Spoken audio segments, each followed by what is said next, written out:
Hello everyone. We are pleased to have this opportunity to present our work which focuses on the assessment of ecosystem capacity in the urban green infrastructure based on ecological connectivity to highlight the role of biodiversity reservoirs in carbon sequestration. The objective is to develop a data structuring method to represent and analyze the carbon sequestration of the urban green infrastructure.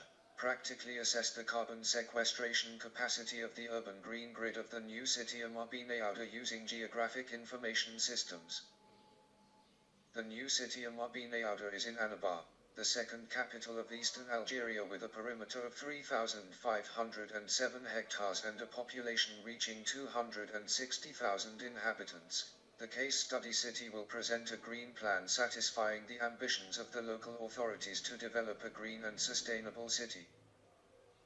The green grid will represent about 27% of the total surface of the city spread over 11 districts with an average of 23% of green space per district.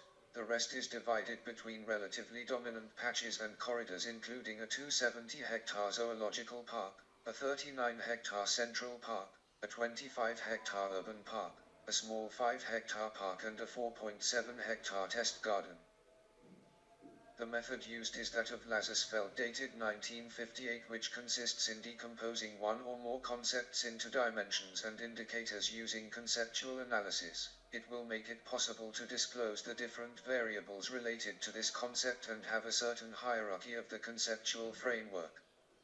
From the indicators we proceed to a first aggregation to have partial indices and a second aggregation to have an overall index of evaluation of the carbon sequestration capacity. The results are presented in the form of thematic maps by indicator and a global map showing the nuances of each element of the urban green infrastructure and its capacity in carbon sequestration. For the first indicator of saturability, we see on the relative map 4 reservoirs of biodiversity, 2 of considerable saturability of sequestration and 2 others of low values. It should be noted that the saturation of sequestration is proportional to the surface of each reservoir and inversely proportional to the perimeter of the latter. For the second sustainability indicator, we see 2 other reservoirs of high sustainability and 2 reservoirs practically of low sustainability. Here the sustainability is proportional to the green perimeter, the portion of perimeter of each reservoir which gives towards a green space, and inversely proportional to the total perimeter of each. For the third indicator which concerns the corridors, the continuity of sequestration is high in 3 corridors and low in 2 others. The continuity of sequestration is relatively proportional to the surface of each corridor and inversely proportional to its length.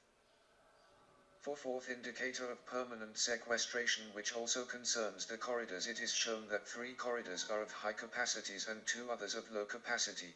The permanence of sequestration is proportional to the length and the average width of each corridor, and inversely proportional to its surface. For the fifth indicator, which deals with the eco-landscape matrices, that of the intensity of sequestration, the map shows 2 matrices of high sequestration capacities and 2 others of low capacity. The intensity of sequestration is proportional to the area of the matrix itself and inversely proportional to the area of occupancy of each matrix. For the last indicator of compactness of sequestration, the map shows 2 matrices of large capacities and 2 others of low capacities. The compactness of sequestration is proportional to the number of entities constituting each matrix and inversely proportional to the total perimeter of the set of entities of each one. Compared to the overall assessment of the sequestration capacity of the green grid after aggregation of indicators, the map clearly shows that biodiversity reservoirs have a predominant sequestration capacity compared to matrices that have a relatively average capacity and compared to ecological corridors that have a low sequestration capacity. For this we can recommend favoring reservoirs of biodiversity of compact shape and minimize their contact with the urban infrastructure. Widen the corridors especially when they are relatively long and avoid cutting them with non-green spaces as much as possible. Increase the density of the matrices as much as possible and harmonize their distribution in order to have minimal distances between entities, and give more privileges to biodiversity reservoirs because they are the most contributing. elements to sequestration based on these results of course and ensure the development of interconnected urban green infrastructures. Thank you for your attention.